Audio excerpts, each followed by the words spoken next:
regime, regime, regime. So, let's talk about the word regime. As a noun, it refers to a system of government, rules, or practices that are enforced by a particular group or country.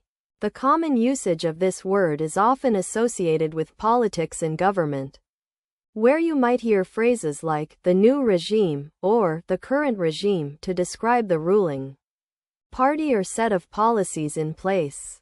However, it's worth noting that this word can also be used more broadly to refer to any system or way of doing things, such as a regime of dieting or a regime of exercise, where you're following a specific plan or routine to achieve a particular goal. What's interesting about the word regime is that it often carries a sense of being strict or enforced. So you might hear people use it in a slightly negative way to describe something they don't like or that feels oppressive. For example, the new regime has been cracking down on freedom of speech, where the emphasis is on the restrictive nature of the rules. Here are 3 example sentences using the word regime with different tones and contexts. In formal diplomatic discussions, a foreign affairs minister might say, the international community has been pressing for democratic reforms within the current regime in Myanmar to ensure human rights are respected. This usage conveys a sense of seriousness and concern for global politics. In casual conversation with friends, someone might remark, "I'm so done with this diet regime, it's just too restrictive." Here, the word is used to talk about a personal routine or set of rules that govern one's behavior. In business or academic writing, an economist might write, "The economic regime in place during the 1980s contributed significantly to the country's rapid industrialization and growth." This usage highlights the importance of understanding the structural context within which economic decisions are made. So you want to know what regime means? Okay, imagine a system of government that controls and organizes many aspects of people's lives. This type of system is usually led by a single person or group who make decisions for everyone else. The main characteristics of this kind of setup are that it's often strict, centralized, and controlled by the leaders. It's similar to concepts like dictatorship or authoritarian rule, where one person or group has a lot of power and control over others. When people talk about regimes, they're usually discussing how these systems work, how they affect people's lives, and what kind of rules or laws are in place. Resolve, resolve, resolve. So, you want to know about the word resolve? Well, first of all, it's a verb, which means it's an action word that tells us what someone is doing or has done. In common usage, we use resolve to mean to find or come to a conclusion about something, like deciding on a course of action or answering a question. For example, I spent all day thinking and I finally resolved the problem. We can also use it in the sense that someone is determined to do or achieve something, like she was determined to succeed and resolve her family's financial struggles. One important note about resolve is that we often use phrases like to a degree or to some extent when describing how resolved someone is.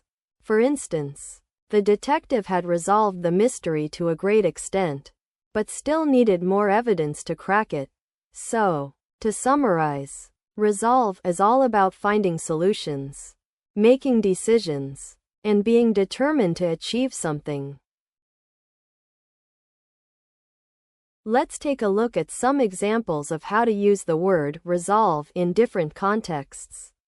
In formal usage, consider this sentence. The court has resolved to address the issue of overcrowding in local prisons by approving funds for new infrastructure. Here, the speaker is using resolve to convey that the court has made a firm decision or commitment to tackle a specific problem. On the other hand, if you were having a casual conversation with a friend about your plans for the upcoming week, you might say something like, "I've been trying to resolve this conflict with my roommate over whose turn it is to do the dishes, but we haven't had a chance to talk yet."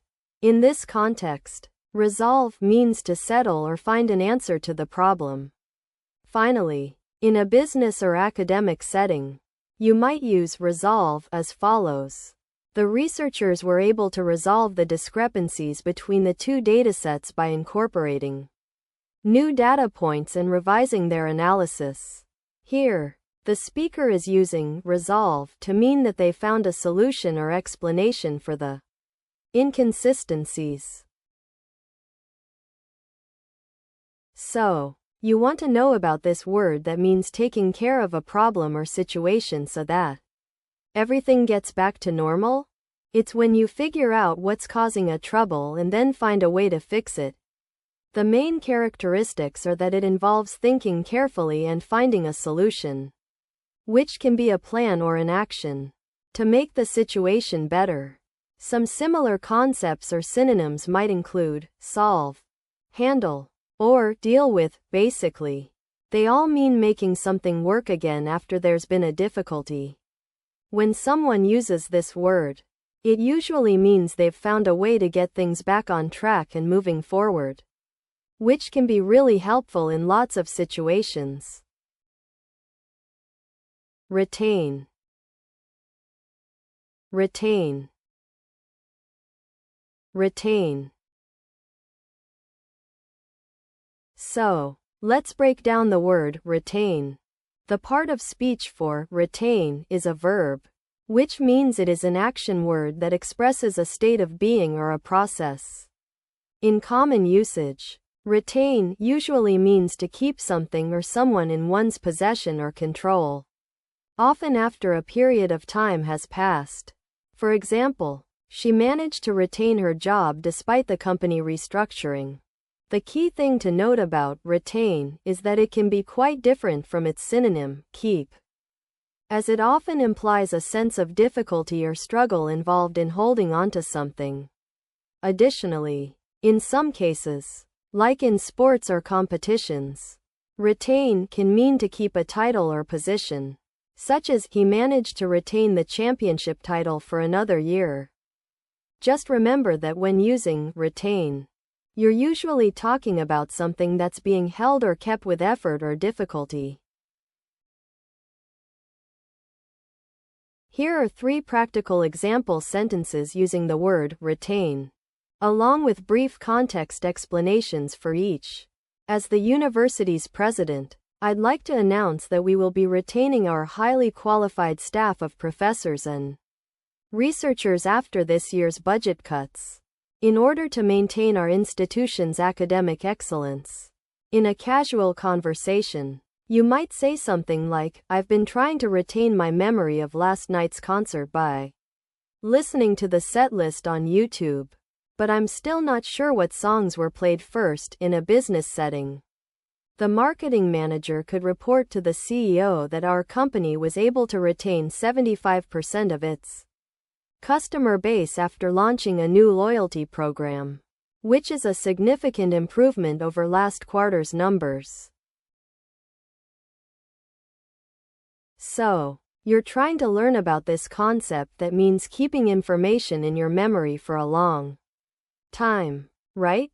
Well, essentially, when we say something is retained by someone, we mean that they've managed to hold onto a piece of knowledge, like a word, a phrase, or an idea, so that it's still stored away somewhere in their brain. This helps them recall it later on, even if it's been days, weeks, or maybe even years since they first learned it. One way to think about it is like having a strong box in your memory where you can store things and keep them safe until you need to use them again. Some similar ideas are, remember, keep in mind, or hold on to, which all kind of mean the same thing, that information is being kept from being forgotten, making it easier to bring up later when needed.